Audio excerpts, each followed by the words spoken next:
Welcome back, students. Krishna Chaitanya Nagaraju here once again to take you through the unit 2 of knowledge and reasoning. The topic we were discussing is prepositional logic from the course of artificial intelligence. So in the previous session we did discuss about validity, satisfiability, and we tried to resolve using inference rules.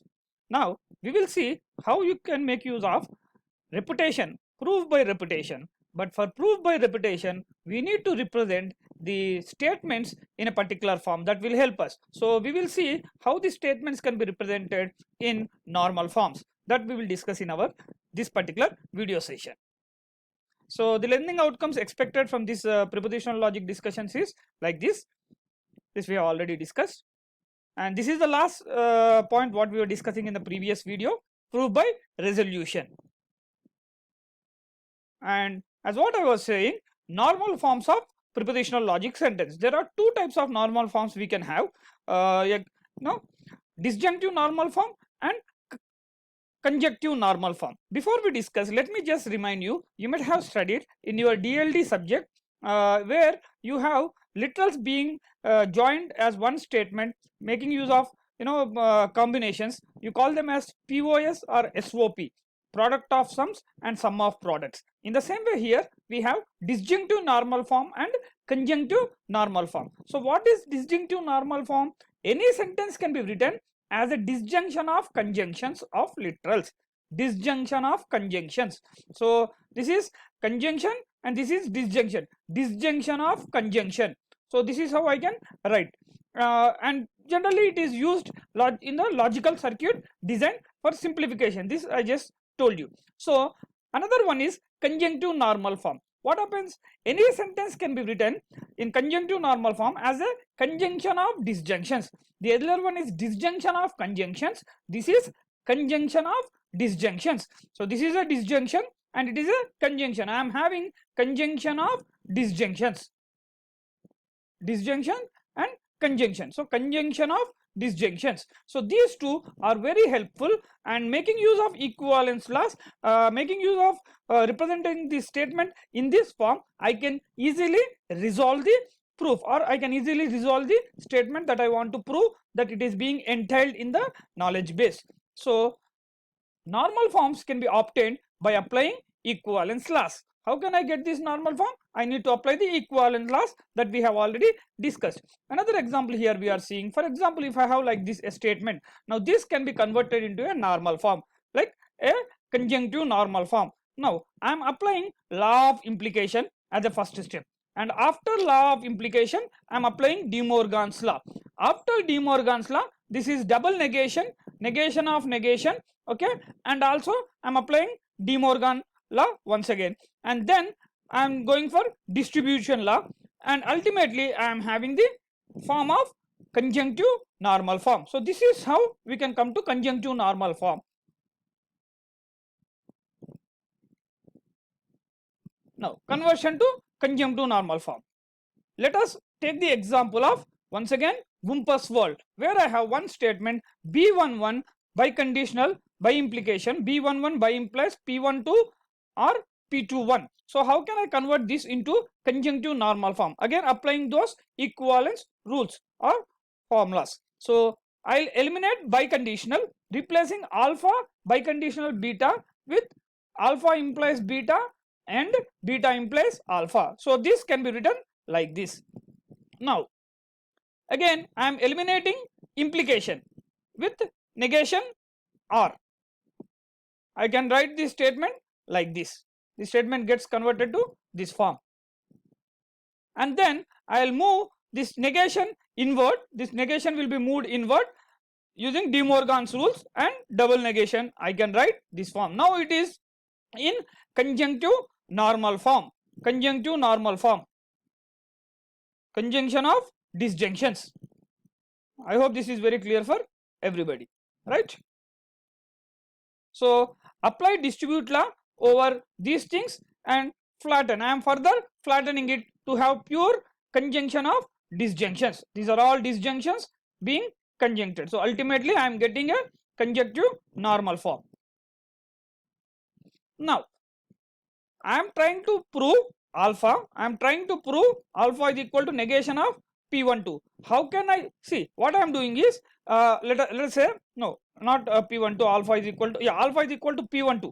I want to prove that there is a pit in 1, 2. Further, what I am doing, I am considering a negation of that rule. I am considering no pit in 1, 2. This is like, sometimes lawyers argue in the courts, or you might have seen police people arguing like, what happens if that person is not there? Considering that that person is not there, so this should not happen, this should not happen, and ultimately is there. Hence, that person is not there is not correct, so he is there. So likewise, what we will do is we will consider a negation of the statement that we need to prove, and ultimately prove that whatever we considered is a wrong thing. So that means the negation is wrong, so actual thing is correct. Likewise, now we will apply the proof by refutation. Please observe carefully how it is happening. Resolution example, proof by contradiction or refutation. So when I have this one, this is further divided into conjunctive normal forms. I'll get these things, all these things I am getting. Now this is what I am having. So from this I can get, applying the laws of equivalence, I can write it like this, and from this these two, applying these two, I can get this one, and again applying these two, I can get this one. From this I can derive this one, and this one I can use. So from both of these I can derive this one, and from this and this, from this I can derive this one. Okay, ultimately from this and this I can derive these two. So when I go for negation of P12 in addition with P12, I'll get a null. So I'm left with nothing. When I'm left with nothing, that means my idea of no pit in 1, 2 is wrong. So that means there is a pit in 1, 2. This is how proof by contradiction happens. Please observe carefully how the statements have been changed, and ultimately what we are getting. So it is nullified. What we assumed is nullified. So this assumption is nullified in the sense this assumption is wrong. That means its negation, that is pit in 1, 2 is true. We will see one more example on this sort of thing. So the Hunt, the Wumpus agent. Now this is going back to the Wumpus world once again, where we are taking some atomic prepositions. S12 indicates there is a stench in cell. B34, there is a breeze in cell 34. W22, Wumpus in cell 22. V11, that means we have visited the cell. OK11 is a safe state. Likewise, we can write atomic prepositions. Now we can have some rules. There is no stench in 11.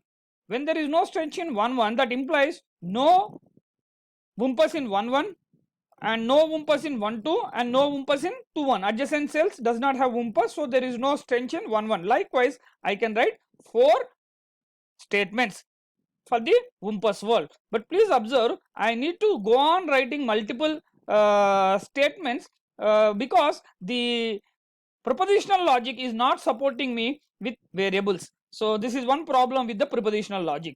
Note that the lack of variables requires us to give similar rules for each cell, but we cannot generalize it because that generalization is not possible in propositional logic. Now let us try to prove that Wumpus is in 1, 3 using the 4 rules given. So these are the 4 rules what we have. Now we will see whether we can prove Wumpus is in 1, 3.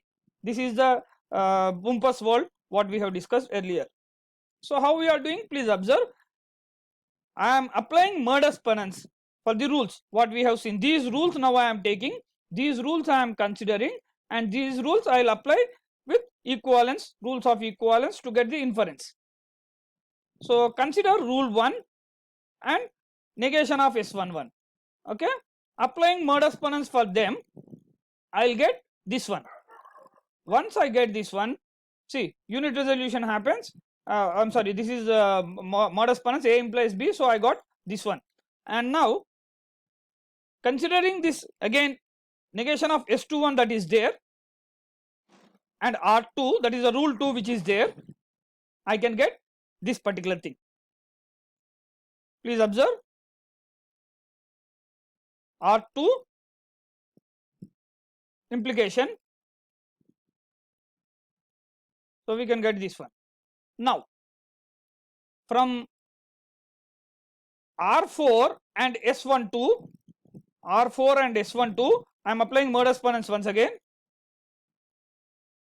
So I'll be getting this one. Please observe. Now once I got this one,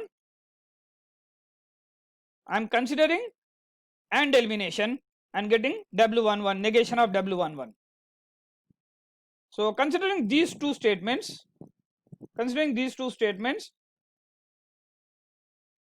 I can resolve this one. Unit resolution I am applying. And again, AND elimination is giving me that W22 is already there, negation of W22. Again, unit resolution, I will get 13 and 13 or W12, W13 or W12. So from that AND elimination, from here I can take negation of W12. So unit resolving this and this, ultimately what we can get, if I am able to resolve this and this, I will be getting W13. That means I am proving UMPAS is in 13. This is how proof can be done in prepositional logics using unit resolutions and equivalence class. I hope it is clear for you people. So now we can have an algorithm for this resolution. So how the algorithm would look like? The resolution algorithm looks like this. The prepositional logic resolution, which returns true or false, where I have a knowledge base, a sentence in prepositional logic alpha, and the query, a sentence in prepositional logic again, that I need to prove. So I'll have classes, I need to convert that set of classes in CNF form representation, okay, and then I'll have a new one. I need to go on resolving them using some resolution mechanisms. I need to resolve them until I get a empty class, then it is true. Likewise, okay, whatever we have done, now we have represented in the algorithmic form. This is your resolution algorithm. So that's it for this video. We will continue to see how we can resolve using forward chaining, but forward chaining requires a specific form of representation, that's Horn classes. We will discuss in the next video.